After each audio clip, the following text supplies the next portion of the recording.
মা জননী ভালোবাসায় শোনায় কাহিনী কেমন ভালোবেসেছিলে বাইজি বুস্তানে কেমন ভালোবেসেছিলে বাইজি বুস্তানে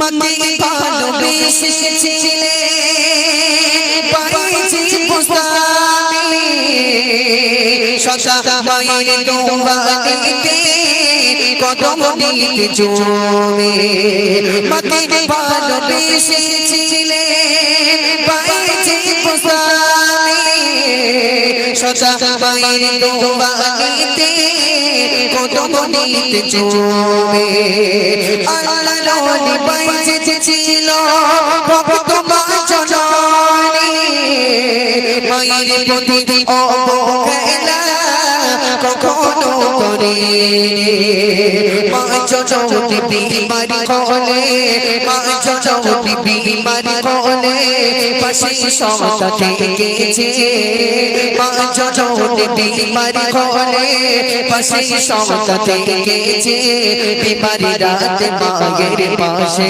দাঁড়িয়ে সব শুনেছে মা জননী ভালোবাসা শোনায় কাহিনী কেমন ভালোবেসেছিলে বাইজি বুস্তানে।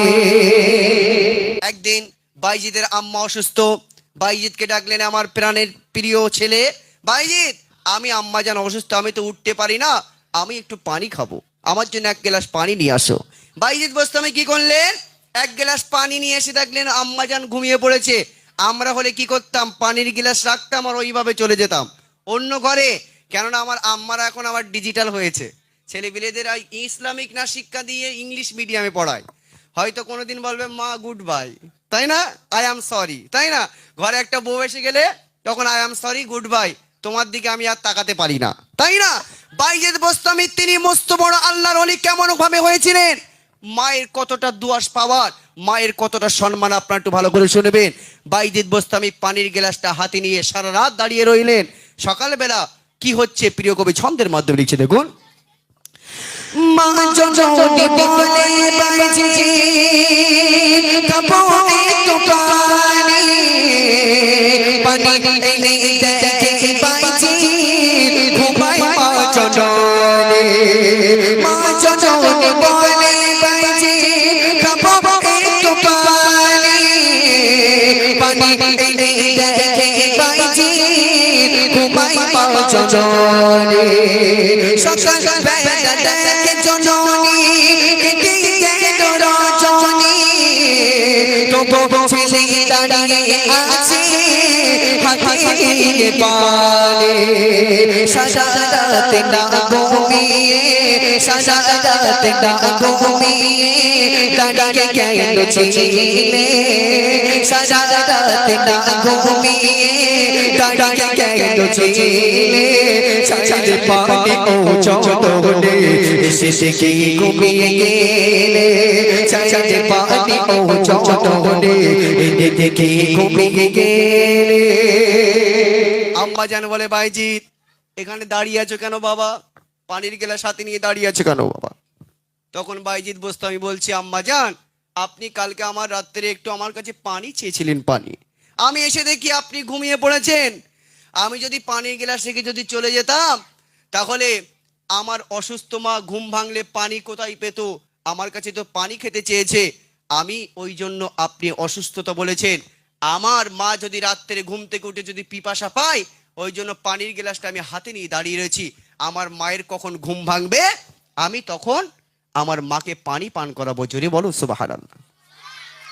আমাদের ঘরে বাপ একটা হাত উঠবে মাকে গালে তুলে খাওয়াই, জি উঠবে, খুঁজে পাওয়া যাবে না, কিন্তু শালিকিকে ফুসকা তুলে খাওয়াই গালে দুটো একটা উঠবে, কিন্তু লজ্জার খাতিরে এখানে আর বলছি না, যাক মাশাআল্লাহ। চলেন, বাইজিতের মা তখন বাইজিতের এত ভালোবাসা দেখে খোদার দরবারে দোয়া করছে, আল্লাহ আমার বাইজিতকে তুমি সাধারণ মানুষ বানিও না, আমার বাইজিতকে তুমি আল্লাহর ওলির মর্যাদা দাও, জোরে বলো সুবহানাল্লাহ।